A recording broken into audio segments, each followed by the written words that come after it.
Salam saudara pemirsa, sebelum saya menyampaikan firman Tuhan, saya akan menyanyikan sebuah pujian bagi kemuliaan nama Tuhan dan menjadi berkat pula bagi saudara-saudara sekalian.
Salam saudara pemirsa, selamat berjumpa kembali dengan kami dalam program Berita Pengharapan.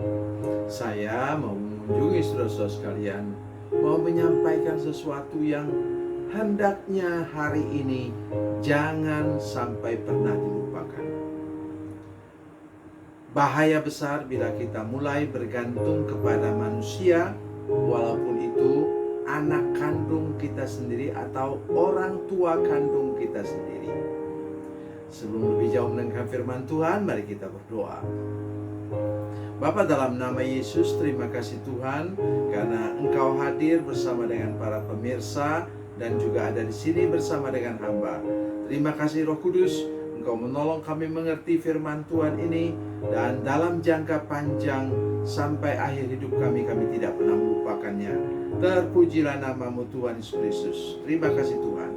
Dalam nama Yesus, haleluya, amin. Saudara pemirsa, mari kita merenungkan firman Tuhan hari ini dari Perjanjian Lama, Keluaran pasal 1, Keluaran pasal 1, ayatnya yang ke-8. Keluaran pasal 1, ayatnya yang ke-8. Demikian bunyi firman Tuhan. Kemudian bangkitlah seorang raja baru memerintah tanah Mesir yang tidak mengenal Yusuf. Amin. Selama ratusan tahun orang mengingat Yusuf, orang Mesir maksudnya, mengingat Yusuf karena apa? Karena Yusuf pernah sangat berjasa menyelamatkan mereka dari bencana kelaparan hebat selama 7 tahun. Saudara pemirsa, tetapi ayat firman Tuhan tadi mengatakan bahwa satu kali kelak, atau yang ini sudah terjadi di mana kemudian lahirlah seorang raja baru, di mana sejarah tentang jasa Yusuf sudah tidak diingat lagi.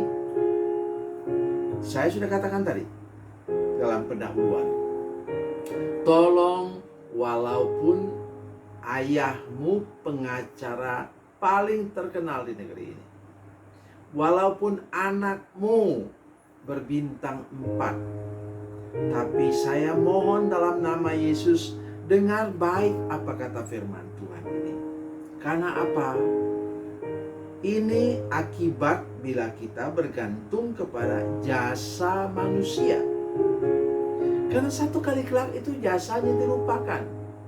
Atau misalnya, saya suka membayangkan begini. Sudah lihat kan cerita kungfu toh? Jadi seorang bapak dibunuh oleh itu jago kungfu yang lebih hebat. Cucunya menuntut ilmu yang hebat dan kemudian membunuh lagi siapa? Sudah kakek tua yang dulu membunuh kakeknya. Dan lingkaran itu tidak pernah berhenti kecuali diputuskan dengan kuasa darah Yesus. Maksudnya ialah bila engkau punya backup atau backingan seorang pengacara terkenal, lawanmu akan cari yang lebih hebat lagi. Coba dengan saya. Ini yang berbahaya. Oke. Seorang berbintang 4 itu biasanya mendapatkan bintang 4-nya sudah di atas 50 tahun. Umur 60 tahun dia harus pensiun. Sudah dengar baik? Jadi ketika dia sudah pensiun, memang masih dihargai. Dia masuk dalam legion veteran misalnya. Tetapi bagaimanapun juga dia tidak bisa menggunakan kekuasaannya seperti yang masih bintang 4 aktif. Sudah dengar saya? Ini perhatikan terus menerus dalam hidup kita. Mengapa demikian? Akhirnya umat Tuhan mengalami keadaan yang sangat buruk. Ya. Ayat 10, marilah kita bertindak dengan bijaksana terhadap mereka supaya mereka jangan bertambah banyak lagi, dan jika terjadi peperangan jangan bersekutu nanti dengan musuh kita dan memerangi kita lalu pergi dari negeri ini. Sebab itu pengawas-pengawas roh ditempatkan atas mereka untuk menindas mereka dengan kerja paksa. Mereka harus mendirikan bagi Firaun kota-kota perbekalan, yakni Pitom dan Ramses. Tetapi makin ditindas makin bertambah banyak dan berkembang mereka, sehingga orang merasa takut kepada orang Israel itu. Lalu dengan kejam orang Mesir memaksa orang Israel bekerja dan memahitkan hidup mereka dengan pekerjaan yang berat. Dan sesudah itu kemudian apa? Ayat 15, Raja Mesir juga memerintahkan kepada bidan-bidan yang menolong perempuan Ibrani, seorang bernama Sifra dan yang lain bernama Pua. Katanya, apabila kamu menolong perempuan Ibrani pada waktu bersalin, kamu harus memperhatikan waktu anak itu lahir. Jika anak laki-laki, kamu harus membunuhnya. Tapi jika anak perempuan, bolehlah ia hidup. Coba saudara bayangkan, kondisi yang sangat buruk terjadi sesudah orang tidak ingat lagi kepada jasa Yusuf. Oleh karena itu, mari sekarang saya mengajak kita semua, mari bergantung kepada siapa? Satu yang tidak pernah berubah. Sebentar kita baca Ibrani pasal 13 ayat 8. Tuhan Yesus tidak pernah berubah. Kemarin, hari ini, besok, dan sampai selama-lamanya. Ia yang tidak pernah berubah, itulah yang harusnya menjadi pegangan hidup kita. Jangan bergantung kepada manusia karena hidupnya sementara waktu atau jabatannya sementara waktu. Misalnya dia kepala daerah. Ya. Kepala daerah berapa lama? 5 tahun. Surah baru mau mulai minta tolong dia, jabatannya sudah habis. Masih untung kalau dia bisa bertugas selama 10 tahun. Mungkin banyak dia bisa menolong engkau karena engkau siapa? Ayah kandungnya. Tetapi saya ingin ingatkan kita ini, keadaannya lebih buruk lagi. Tetapi kabar baiknya ialah Tuhan selalu menolong umatnya. Ini tidak meniadakan bahwa kita harus selalu waspada dalam hidup kita berhubungan dengan ketergantungan kita kepada orang.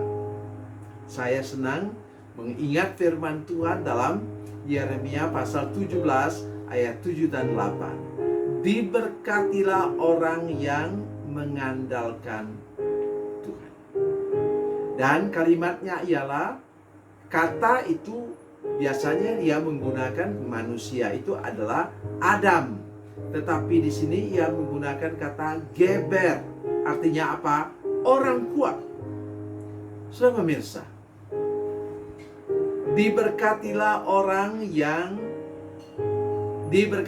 orang kuat yang mengandalkan Tuhan.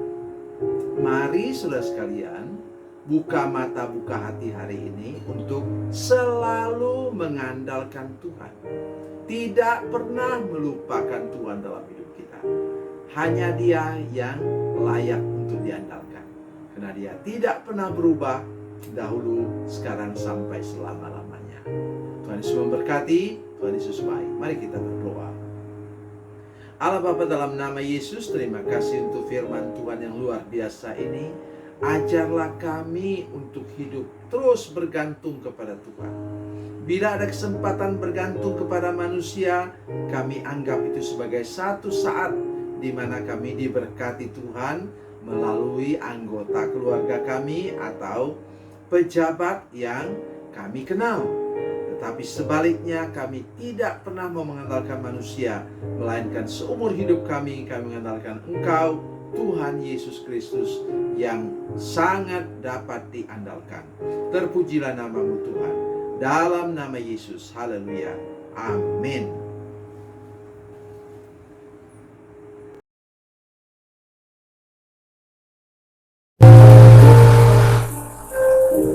Bila Anda memerlukan dukungan doa kami, atau bila Anda punya masalah yang ingin didoakan, silakan menghubungi nomor telepon kami 0812 7661 1125. Dan bagi Anda yang berada di luar negeri, silakan menghubungi +62 812 7661 1125. Tuhan Yesus memberkati, Tuhan Yesus berkati.